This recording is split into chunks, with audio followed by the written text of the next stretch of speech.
Hello everyone. இன்னைக்கு நம்ம 10th history unit 5ல இருக்க short answers ஓட செகண்ட் क्वेश्चन தான் பார்க்க போறோம். क्वेश्चन பார்க்கலாமா? Discuss Mahadev Kovind ரனாடே's contribution to social reforms. அதாவது மகாதேவ் கோவிந்த் ரனாடே அப்படிங்கிறவர் வந்துட்டு சோஷியல் ரிஃபார்மோட கான்ட்ரிபியூஷன் என்ன அப்படின்னு சொல்லி கேட்டிருக்காங்க. அவர் என்னெல்லாம் சோஷியல் ரிஃபார்ம்ஸ் பண்ணியிருக்காரு அப்படின்னு சொல்லி கேட்டிருக்காங்க. சோஷியல் ரீஃபார்ம்ஸ் அப்படின்னா ஒன்றும் கிடையாது, சமூக சீர்திருத்தம் அப்படின்னு சொல்றதுதான் வந்துட்டு சோஷியல் ரீஃபார்ம்ஸ் அப்படின்னு சொல்லுவாங்க.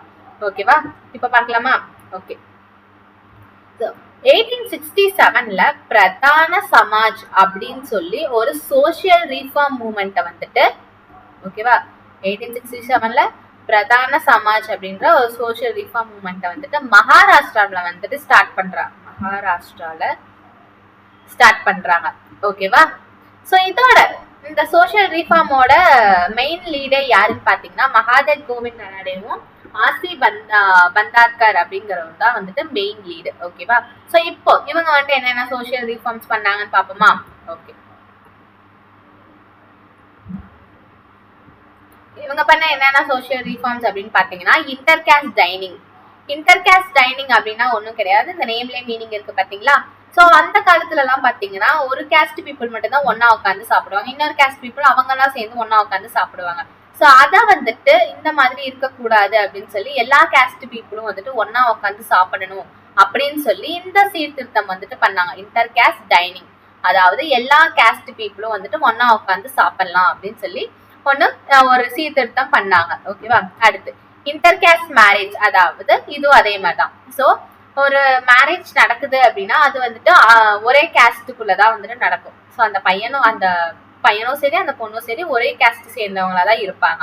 ஆனா இங்க வந்துட்டு இன்டர் கேஸ்ட் மேரேஜ் வந்துட்டு இவங்க சப்போர்ட் பண்ணாங்க. அதாவது வேற கேஸ்டுக்குள்ள மேரேஜ் நடக்கணும் அப்படின்னு சொல்லி அதை இன்டர் கேஸ்ட் மேரேஜ் வந்துட்டு சப்போர்ட் பண்ணாங்க. ஓகேவா? அடுத்து விடோ ரீமேரேஜ். ஸோ அந்த விடோ அப்படின்னா யாருன்னு பாத்தீங்கன்னா கல்யாணமாகி கணவர் இறந்தவங்க இருப்பாங்க பாத்தீங்களா? ஸோ அவங்கதான் வந்துட்டு விடோ அப்படின்னு சொல்லுவாங்க. விடோனா என்ன? கல்யாணம் ஆகி கணவரை இழந்தவங்க இருப்பாங்க பாத்தீங்களா, அவங்கதான் வந்துட்டு விடோ. ஸோ அவங்க வந்துட்டு திரும்ப இன்னொரு மேரேஜ் பண்ணிக்கலாம் அப்படின்னு சொல்லி என்கரேஜ் பண்ணி அதை வந்துட்டு சப்போர்ட் பண்ணாங்க. அதுதான் வந்துட்டு விடோ ரீமேரேஜ் அப்படின்னு சொல்றது. ஓகேவா? அடுத்து என்ன ரீஃபார்ம் அப்படின்னு பாத்தீங்கன்னா improvement of women and depressed classes. அப்படின்னா யாருன்னு பாத்தீங்கன்னா தாழ்த்தப்பட்ட மக்கள். ஓகேவா? தாழ்த்தப்பட்ட மக்கள் தான் வந்து டிப்ரெஸ்டு கிளாஸஸ் அப்படின்னு சொல்றாங்க. ஸோ பெண்கள் மற்றும் தாழ்த்தப்பட்ட மக்களுக்காக வந்துட்டு நிறையவே வந்துட்டு இம்ப்ரூவ்மெண்ட் கொண்டு வந்தாங்க சமூகத்துல. ஓகேவா? ஸோ அதுதான் வந்துட்டு இந்த ரீஃபார்ம். ஓகேவா? ஸோ அடுத்து இவங்க வந்து சில அசோசியேஷன்ஸ் எல்லாம் வந்துட்டு ஸ்டார்ட் பண்ணாங்க. அதெல்லாம் என்னன்னு பாப்போமா? ஓகே. ஸோ 1861ல விடோ ரீமேரேஜ் அப்படிங்கிற அசோசியேஷனை வந்து ஸ்டார்ட் பண்ணாங்க. ஸோ இந்த அசோசியேஷன்ல என்ன நடக்கும் அப்படின்னு பாத்தீங்கன்னா, ஸோ நம்ம விடோ அப்படின்னா யாருன்னு பார்த்தோம் பாத்தீங்களா? ஸோ அவங்களெல்லாம் வந்துட்டு இன்னொரு மேரேஜ் பண்றதுக்காக என்கரேஜ் பண்றவங்க சப்போர்ட் பண்றவங்க தான் வந்துட்டு இந்த அசோசியேஷன்ஸ்ல இருந்தாங்க. இது வந்துட்டு 1861ல ஸ்டார்ட் பண்ண ஒரு அசோசியேஷன். ஓகேவா? அடுத்து பூன சர்வாஜனிக் சபா. ஸோ இந்த பூன சர்வாஜனிக் சபா அப்படிங்கிறது என்னன்னு பாத்தீங்கன்னா, ஸோ மக்களுக்கான பிரச்சனைகள்லாம் இருக்கும் பாத்தீங்களா? ஏதாவது இந்த ரோடு சரியில்லை, ஸ்கூல்ஸ்ல குழந்தைங்க படிக்கிற ஸ்கூல்ஸ்ல ஏதாவது ஒரு பிரச்சனை, லைட் இல்ல, ஸோ அந்த மாதிரியான பிரச்சனைகள்லாம் இருக்கும் பாத்தீங்களா? ஸோ அந்த மாதிரியான பிரச்சனைகளை வந்துட்டு கவர்மெண்ட்டுக்கு கொண்டு போய் சேர்க்கணும். ஸோ மக்களா வாய்ஸ் கொடுத்தாங்க அப்படின்னா அது வந்துட்டு மேபி கேட்காம இருக்கலாம் கவர்மெண்ட். ஸோ இவங்க மூலமா போய் இவங்க வந்துட்டு சப்போர்ட்டுக்கு வந்து நிற்பாங்க மக்களுக்காக. ஸோ இந்த மாதிரி வந்துட்டு ஒரு அசோசியேஷன் வந்துட்டு ஸ்டார்ட் பண்ணாங்க. இது பாத்தீங்கன்னா 1817ல ஸ்டார்ட் பண்ண ஒரு அசோசியேஷன். ஓகேவா? அடுத்து டெக்கன் எஜுகேஷன் சொசைட்டி. ஸோ இந்த டெக்கன் எஜுகேஷன் சொசைட்டி அப்படின்னா வந்துட்டு ஸோ எஜுகேஷனை வந்துட்டு இம்ப்ரூவ் பண்ணும், எஜுகேஷனுக்கு என்னெல்லாம் தேவைப்படும் அப்படின்னு சொல்லி சப்போர்ட் பண்ற ஒரு அசோசியேஷன் தான் வந்துட்டு இந்த டெக்கன் எஜுகேஷன் சொசைட்டி அப்படிங்கிறது. ஸோ இது பாத்தீங்கன்னா 1884ல ஸ்டார்ட் பண்ண ஒரு அசோசியேஷன். ஓகேவா? இப்போ ஒரு சம்மரி பார்த்தலாமா?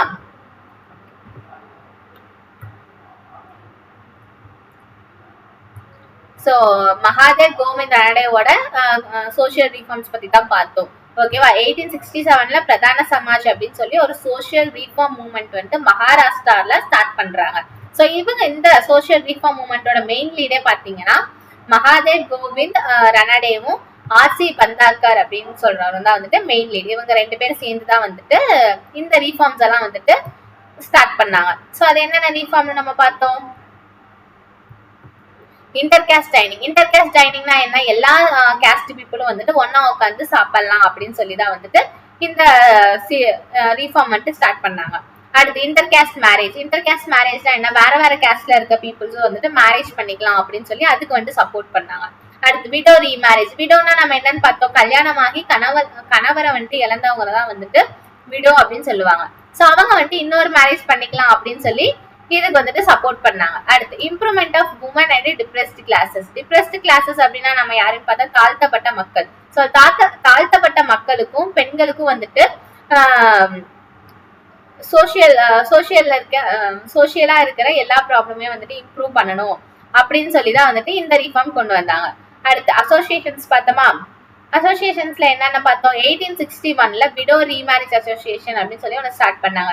ஸோ இந்த அசோசியேஷன் என்ன பண்ணாங்க, இந்த மாதிரி விடோ பீப்புளா இருக்காங்க பாத்தீங்கன்னா, ஸோ அவங்களுக்கெல்லாம் வந்துட்டு ரீமேரேஜ் பண்றதுக்கான சப்போர்ட்டை என்கரேஜ் பண்ணாங்க. அடுத்து பூர்ண சர்வாஜனிக் சபா. ஸோ இந்த பூர்ண சர்வாஜனிக் சபானா நம்ம இதுல என்னன்னு பார்த்தோம், ஸோ மக்களோட பிரச்சனைகளை வந்துட்டு கவர்மெண்ட் கிட்ட கொண்டு போய் சேர்க்கறதா வந்துட்டு இந்த அசோசியேஷன் வந்துட்டு மெயினா வச்சு பண்ணிட்டு இருந்தாங்க. இது வந்துட்டு 1870ல வந்துட்டு ஸ்டார்ட் பண்ணப்பட்டுச்சு. அடுத்து 1884ல வந்து டெக்கன் எஜுகேஷன் சொசைட்டி அப்படின்னு ஒன்று ஒரு அசோசியேஷன் ஸ்டார்ட் ஆச்சு. ஸோ இதுல நம்ம என்னன்னு பார்த்தோம், குழந்தைங்களுக்கு வந்துட்டு படிப்புக்கு வந்துட்டு இம்பார்ட்டன்ஸ் கொடுக்கணும் அப்படின்னு சொல்லி தான் வந்துட்டு இந்த அசோசியேஷன் ஸ்டார்ட் பண்ணாங்க. அவங்களுக்கு தேவைகள், அவங்களுக்கு என்னெல்லாம் என்ன மாதிரியான ஒரு எஜுகேஷன் கொடுக்கணும் அப்படின்னு சொல்லி இந்த அசோசியேஷன் வந்துட்டு மூவ் பண்ணிட்டு இருந்தாங்க. ஓகேவா, இதுதான் வந்துட்டு மகாதேவ் கோவிந்த் ரானடே பண்ண சோஷியல் ரீஃபார்ம்ஸ். ஓகேவா, தேங்க்யூ.